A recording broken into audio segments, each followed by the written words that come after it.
ಬೆಳಗ್ಗೆ ಬಾರ್ಬರಿಕ ಈ ವಿಶೇಷ ಕಾರ್ಯಕ್ರಮಕ್ಕೆ ಸ್ವಾಗತ ಕೊಡ್ತಾ ಇದ್ದೀನಿ. ನಾನು ನಿಮ್ಮ ರೇಡಿಯೋ ಮಿತ್ರ ಹುಲಿದೇವರ ಬನದ ದೀಪಕ್ ಕಾಸ್ರಾಗಿ.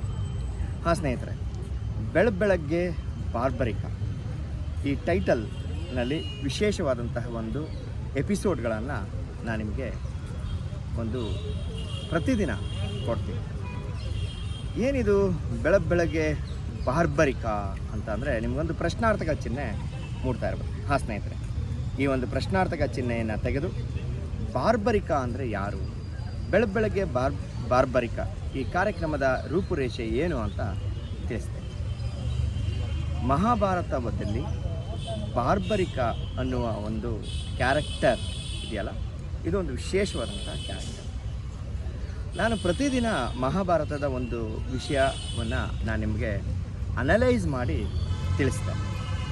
ಈ ಒಂದು ಕಾರ್ಯಕ್ರಮಕ್ಕೆ ಬೆಳಗ್ಗೆ ಬಾರ್ಬರಿಕ ಅಂತ ಒಂದು ಟೈಟಲ್ ಇದೆ. ಯಾರು ಈ ಬಾರ್ಬರಿಕ, ಈ ಬಾರ್ಬರಿಕ ಹೆಸರು ಏನು ಅನ್ನೋದಕ್ಕೆ ಒಂದು ಕಾರಣ ಇದೆ. ಮಹಾಭಾರತದಲ್ಲಿ ನಡೆದಂತಹ ಕುರುಕ್ಷೇತ್ರ ಯುದ್ಧವನ್ನು ಸಂಪೂರ್ಣವಾಗಿ ನೋಡಿರ್ತಕ್ಕಂಥವನು ಬಾರ್ಬರಿಕ. ಬಾರ್ಬರಿಕ ಒಬ್ಬ ರಾಜಪುತ್ರ ಅಂತ ಹೇಳ್ತಾರೆ. ನೀವು ಹಿಡಂಬಿಯನ್ನು ಕೇಳಿರ್ಬೋದು. ಮಹಾಭಾರತದಲ್ಲಿ ಒಂದು ರಾಕ್ಷಸಿ ಕುಲದಲ್ಲಿರ್ತಕ್ಕಂಥ ಹಿಡಂಬಿ ಪಾಂಡವರು ಯುದ್ಧವನ್ನು ಮುಗಿಸಿ ವನವಾಸದಲ್ಲಿ ಬರ್ತಾ ಇರಬೇಕಾದ್ರೆ ಹಿಡಂಬಿ ಮತ್ತು ಭೀಮನಿಗೆ ಒಂದು ಸಂಪರ್ಕ ಆಗತ್ತೆ. ಅವರಿಗೆ ವಿವಾಹ ಆಗತ್ತೆ, ಭೀಮನಿಗೂ ಮತ್ತು ಹಿಡಂಬಿ. ಆ ವಿವಾಹದ ಪರಿಣಾಮ ಘಟೋತ್ಕಚ ಅಂತ ಹುಡ್ತಾರೆ ರಾಜ, ಪಾಂಡವರ ಭೀಮನ ಮಗ ಘಟೋತ್ಕಚ. ಈ ಘಟೋತ್ಕಚನ ಮಗ ಬಾರ್ಬರಿಕ. ಬಾರ್ಬರಿಕನ ಬಗ್ಗೆ ಮಹಾಭಾರತವನ್ನು ಓದೋದವರಿಗೆ ಸಾಮಾನ್ಯವಾಗಿ ತಿಳ್ಕೊಂಡಿರಲ್ಲ.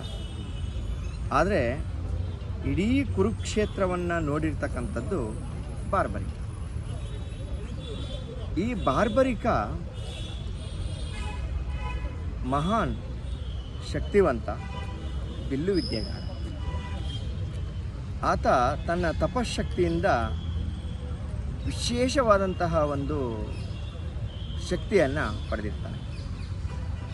ಅವನು ಯಾರಿಗೆ ಒಂದು ಬಾಣವನ್ನು ಹೀಗೆ ಇದು ಇವರಿಗೆ ತಾಗಬೇಕು ಅಂತ ಹೊಡೆದ್ರೆ ಅದು ಅವರಿಗೆ ಹೋಗಿ ತಾಗ್ತಾ ಇದೆ.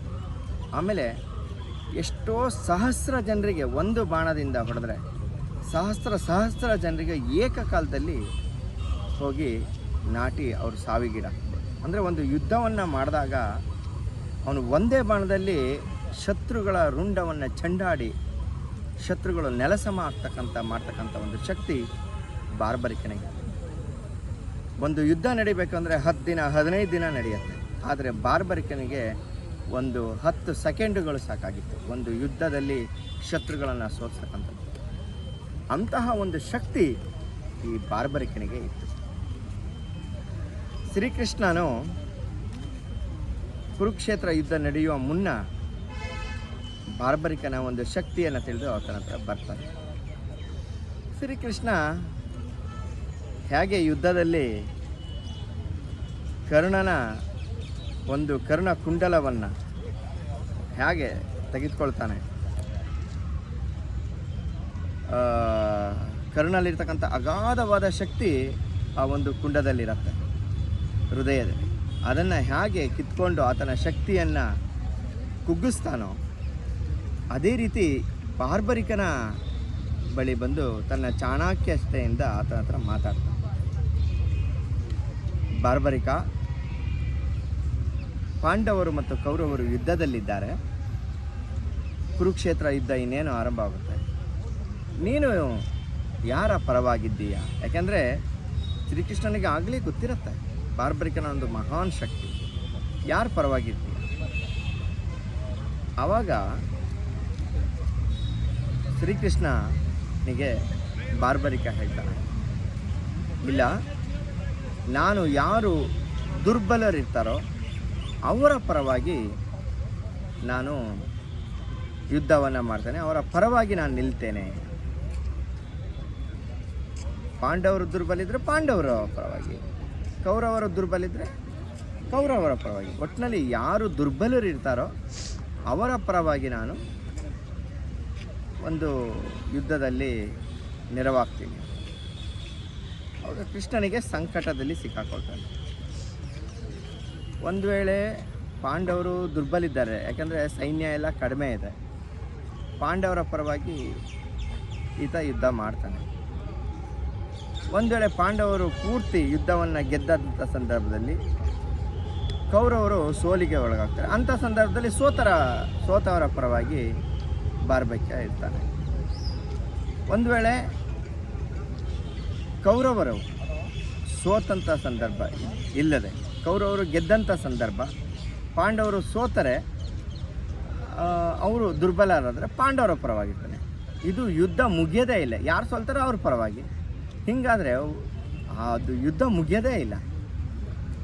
ಆವಾಗ ಈ ಬಾರ್ಬರಿಕ ಕುರುಕ್ಷೇತ್ರ ಒಂದು ಯುದ್ಧದಲ್ಲಿ ಪಾಲ್ಗೊಳ್ಳದೇ ಇದ್ದರೆ ಒಳ್ಳೆಯದು ಅಂತ ಹೇಳಿ ಬಾರ್ಬರಿಕನಿಗೆ ಶ್ರೀಕೃಷ್ಣ ಕೇಳ್ತಾನೆ, ಒಂದು ಮಾತನ್ನು ನಾನು ನಡೆಸ್ಕೊಡ್ತೀನಿ ಅಂತ.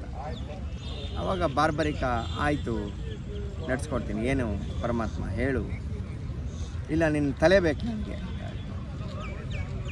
ಆವಾಗ ಬಾರ್ಬರಿಕ ಒಂದು ಕ್ಷಣವನ್ನು ಯೋಚನೆ ಮಾಡದೆ ಅವನ ಶಿರವನ್ನು ಕಡಿದು ಕೃಷ್ಣನಿಗೆ ಒಪ್ಪಿಸ್ತಾನೆ. ಒಪ್ಪಿಸ್ಬೇಕಾದ್ರೆ ಒಂದು ಮಾತು ಹೇಳ್ತೀನಿ, ಶ್ರೀಕೃಷ್ಣ ಯುದ್ಧ ಅಂತೂ ನಾನು ಮಾಡೋಕ್ಕಾಗಲ್ಲ, ಅದನ್ನು ನೀನು ಕಿತ್ಕೊಂಡ್ಬಿಟ್ಟಿದೀಯ, ಆದರೆ ಈ ಪೂರ್ತಿ ಯುದ್ಧವನ್ನು ನೋಡ್ತಕ್ಕಂತಹ ಒಂದು ಅವಕಾಶ ನನಗೆ ಬೇಕು ಅಂದಾಗ ಒಂದು ಬೆಟ್ಟದ